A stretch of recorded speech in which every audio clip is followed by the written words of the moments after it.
दिखने में सुंदर नहीं थी, लेकिन अमीर बाप की बेटी सृष्टि पर उसकी माँ जान छिड़कती। मेरी बेटी कितनी प्यारी है, भगवान सबको सृष्टि जैसी बेटी दे। सृष्टि धीरे धीरे बड़ी होती है। एक दिन सृष्टि की सहेली कहती है, तू दिखने में कितनी अजीब सी है, लेकिन मैं जानती हूँ हम सब में सबसे अच्छी शादी तो तेरी ही होगी। तेरे पापा अमीर जो है। और बता नहीं सकते यार, दहेज तो हर कोई देता है, ये क्या ज्यादा ले जाएगी अपने पति के लिए?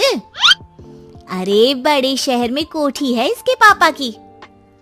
अरे पापा की है ना, कौन सी इसकी है? इसकी होती तब तो कोई भी लड़का इससे शादी कर लेता। अरे पापा की मतलब पापा की है तो मेरी ही है ना? किसने कहा? अब तेरी तो तब होगी ना जब तेरा भाई ना हो। वैसे भी शादी के बाद सारी प्रॉपर्टी भाई के नाम होती है। सृष्टि समझ जाती है कि उसे किसी भी हालत में माँ बाप की सारी प्रॉपर्टी को अपने नाम करना है, लेकिन कैसे? एक दिन सृष्टि का भाई शीनू कहता है, बहन क्या कर रही है? तुझसे एक बात करनी है। अरे हाँ करना, मैं तो तेरी बहन हूँ। बहन मेरी लाइफ में ना एक लड़की है, बहुत अच्छी है। मैं सोच रहा हूँ माँ और पापा से बात करूँ शादी के लिए। सृष्टि को समझ में आ जाता है कि भाई की शादी होते ही भाभी उसे एक दिन भी घर में बर्दाश्त नहीं करेगी।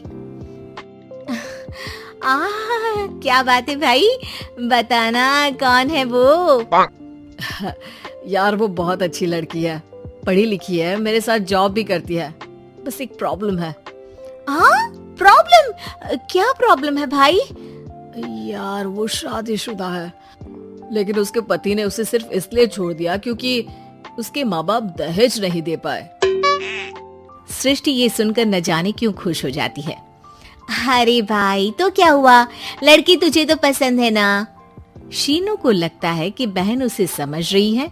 वो इस बात से अनजान होता है कि उसकी बहन की मंशा पूरा घर हड़पने की है। सृष्टि अपनी माँ से कहती है, मम्मी मुझे तो बहुत चिंता है। पता है शीनू क्या कर रहा है? अरे क्या कर रहा है? वो तो काम पर जाता है और वापस घर आता है। नहीं ना माँ, वो यही तो नहीं कर रहा, बाकी सब कर रहा है। आपको पता है उससे प्यार है, और वो भी एक शादीशुदा लड़की से। ये क्या हो गया? मैं सोसाइटी में क्या मुंह दिखाऊंगी? अरे तेरे पापा तो यही कहेंगे कि मैंने ही उसे बिगाड़ दिया है। माँ देखो, मेरी बात मानो, पापा पर भी विश्वास करने की जरूरत नहीं है। अब आप ही बताओ, पापा इतनी देर घर के बाहर रहते हैं क्यों? बोलो। अरे बेटा वो तो नौकरी करते हैं ना। तू बहुत भोली है माँ। पापा का ऑफिस तो 7 बजे खत्म हो जाता है, लेकिन देखो कितनी देर से आते हैं। अरे नहीं बेटा, ऐसी कोई बात नहीं है। सृष्टि माँ को एक औरत से बात करते पिता की फोटो दिखाती है। देखो माँ कैसे हैं पापा। मैं ना कहती थी कि पापा सही नहीं है। मैं तेरे पापा से बात करूंगी, दे फोटो मुझे। ओ माँ, वो तो डिलीट हो गई। लेकिन चल, तूने तो देख लिया ना। पापा से बाद में बात कर लेना, और हाँ मेरा नाम बिल्कुल मत लेना। हाँ माँ। अब क्या था, सृष्टि के माँ और पिता के बीच झगड़ा होना शुरू हो जाता है। सृष्टि के मन में क्या चल रहा था कोई नहीं जानता था। एक दिन, माँ सृष्टि के लिए एक लड़का देखा है, वो लोग शाम को उसे देखने आने वाले हैं। और हाँ माँ, एक खुशखबरी, मैं और पापा मिलकर एक नया बिजनेस ट्राई कर रहे हैं। शाम को लड़का आता है, सांवले रंग का। सृष्टि को तो बिल्कुल भी पसंद नहीं आता। लड़की की माँ कहती है, लड़की का चेहरा तो कोई खास नहीं, लेकिन अगर मेरे बेटे को आप लोग सेटल कर दें तो मैं उसकी शादी आपकी बेटी से करवा दूं। सृष्टि को लड़का बिल्कुल पसंद नहीं था। उसे भाई पर गुस्सा आ जाता है। लड़के वालों के जाने की बात कहती है, माँ देखा शीनू मेरे लिए कैसा लड़का लेकर आया, न दिखाने लायक न सुनने लायक, सेटल भी नहीं, वो भी हम करे। अरे माँ, मैं जानती हूँ ये मेरी शादी किसी भी घर में क्यों करवाना चाहता है। अरे कैसी बात कर रही है बहन, तूने तो देखा ना, लड़के को मैंने ही मना कर दिया तुझसे शादी के लिए। जिसने लड़का बताया था उसने उसकी बहुत तारीफ की थी। बात आई गई हो जाती है, लेकिन सृष्टि का मन शांत नहीं होता। क्या करूँ, कुछ समझ में नहीं आ रहा। मेरी शादी हो गई तो ये लोग पूरी प्रॉपर्टी शीनू के नाम कर देंगे, मेरे हाथ तो कुछ लगेगा ही नहीं। तभी सृष्टि को आइडिया आता है। वो किसी वकील को फोन करती है। जी देखिए, अगर आपके मम्मी पापा का तलाक हो जाता है तो आपके पिता की आधी प्रॉपर्टी आपकी माँ के नाम हो जाएगी, फिर उसे वो किसी को भी दे सकती है। सृष्टि अब माँ को बेटे के खिलाफ भरती है।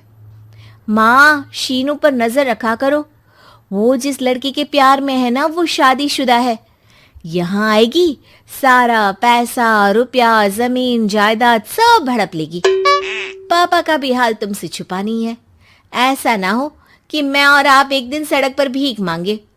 हे भगवान, मैं तो जीते जी मर जाऊंगी अगर ऐसा हो गया तो। ऐसा हो गया नहीं माँ, ऐसा ही होगा। अभी समय है, आगे का सोच लो। मैं तो कहती हूँ पापा से आधी प्रॉपर्टी लेकर अलग हो जाओ। पापा की आधी प्रॉपर्टी भी हम लोगों को अगर मिल जाती है ना, तो अगले 7 जन्म सफल समझो। बेचारी माँ बेटी के कहने पर पति से तलाक लेकर अलग हो जाती है। सृष्टि अब पैसों से गाड़ी और अपने दूसरे महंगे शौक पूरे करने लगी। उसके दोस्त भी उसके पैसे इस्तेमाल करते। सृष्टि, कल तुम कहाँ थी? मैं सारा दिन घर पर अकेली थी। तो मैं क्या करूं? मैंने ठेका तो नहीं लिया है ना तुम्हें संभालने का। माँ को सृष्टि से ये उम्मीद नहीं थी। वो बैठकर रोने लगती है। वहीं उसका पति यानी कि सृष्टि के पिता आ जाते हैं। मैं जानता था कि तुम्हारा यही हाल होगा, तो आपने मुझे रोका क्यों नहीं? मैं रोकता तो तुम रुकती क्या? सृष्टि के कहने पर तुमने मुझ पर, अपने बेटे पर शक किया, लेकिन तुम ये भूल गई कि कैसे हम दोनों ने मिलकर जीवन में इतना सब खड़ा किया। माँ पति के गले लग जाती है। मुझे माफ कर दीजिए, मैंने आपकी कमाई का एक बड़ा हिस्सा गवा दिया। कोई बात नहीं, तुम साथ हो तो मैं ऐसी 7 प्रॉपर्टी खड़ी कर दूंगा। तभी वहां सृष्टि आ जाती है रोते हुए। माँ, मयंक ने मुझे छोड़ दिया। वो बोल रहा था जब तक मेरे पास पैसे थे तब तक ही वो मेरे साथ था। पापा, माँ, मुझे माफ कर दीजिए।